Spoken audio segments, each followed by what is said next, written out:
All right, we're here in the Niner locker room with Niner long snapper Taybor Pepper, and we tried to start this interview in the post game on Sunday, and the phone died on the juice. So here we are, we're redoing it. What did you think Sunday? I mean, about Brock? I mean, who's 20 of 21, and you were giving us some great pearls of wisdom, and then the phone died. No, it was awesome. It was great getting to see him work. I think we didn't have too many third downs, and I'm always ready to snap on a punt. We only had one, and it was a good day overall. Lots of PATs, one punt. Can't really complain. Yeah, somebody asked me about Wisniewski the other day. I'm like, I can't even remember what he looks like exactly. It's like I haven't seen him very much. I know. That's not a bad problem to have. Yeah. To see him out there on field goals and PATs. Yeah. But he actually has done a really nice job at sticking it inside the 20. Tough ones in there.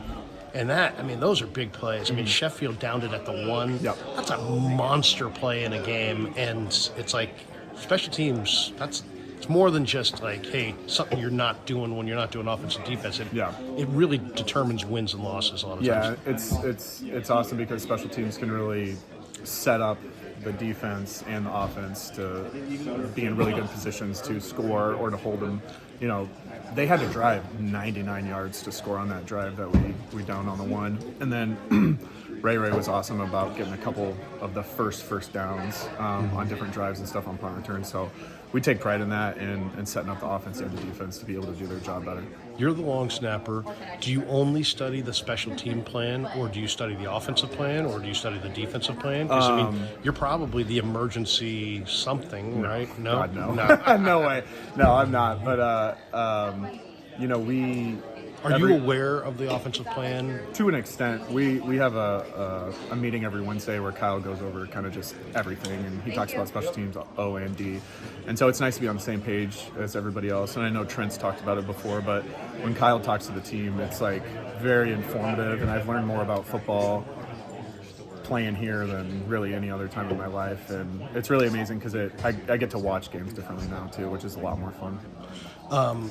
Brock obviously had a great game, 20 of 21. It was a historic game. You don't see quarterbacks complete 95%. We'll pretend he's not 5 feet away as you're talking about him. But, I mean, what was it like for you to stand there and watch that? And were you aware during the game that this was going on, or was it not until when you guys got in here that Kyle kind of highlighted it? To the extent of the stats, I wasn't aware, but I mean, same thing as like when you have one punt in a game, your QB is doing something right. Right. The offense is definitely operating, and then, coming in and Kyle saying he was 20 of 21, you kind of like rack your brain real quick, and you're like, yeah, I guess like not a lot of people missed passes today, and it's I wouldn't say you take it for granted, but it's just something you don't think about because we're operating, we're getting down the field, and if we're not in punt territory, then I'm getting ready to snap field goals and stuff. So there's always something to be doing on the sidelines. So watching everybody march down the field and scoring is awesome. This room is packed with some of the NFL's best players, and I thought this summer it was really clear that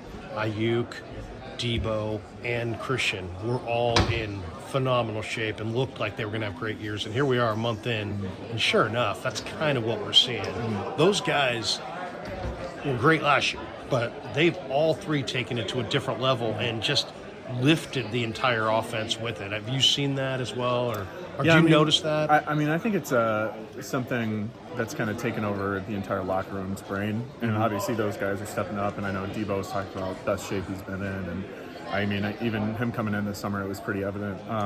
But yeah, I think it's something that's just, I don't want to say infected the whole locker room, but it's on everybody's mind that we all just need to be at our best. And the amount of talent on both sides of the ball, it's something that I'm definitely aware of, and I don't take it for granted because this is a special team. And I think however long I play, but even after that, like 20 years, 30 years down the line, like looking back and the names that are in this locker room is like really, really special. People make a big deal about the time of games.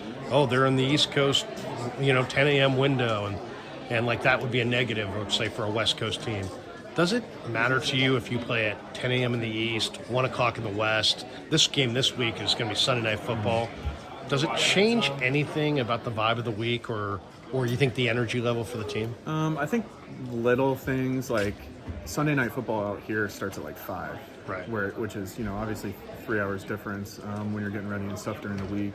I've played on East Coast teams. I've played for the Packers on Central Time, and it's all kind of all has its different challenges. Obviously, when we go to East Coast, it's kind of a little earlier day. But if you are aware of that and can adjust your sleep schedule a little bit, you can try to minimize it a little bit. But traveling to the East Coast and back and going back and forth and stuff, it's not fun, but it's something that we're used to at this point. Is it cool to play on like Monday night or Sunday night and know that the whole league is technically sitting there watching you guys, and it's like how you do in that game is really going to impact how people feel about Taybor Pepper, the football player? Does it add more juice or more pressure? I think more early anything? on, you kind of think about, guys that you grew up playing with in middle school, high school, and even college and stuff.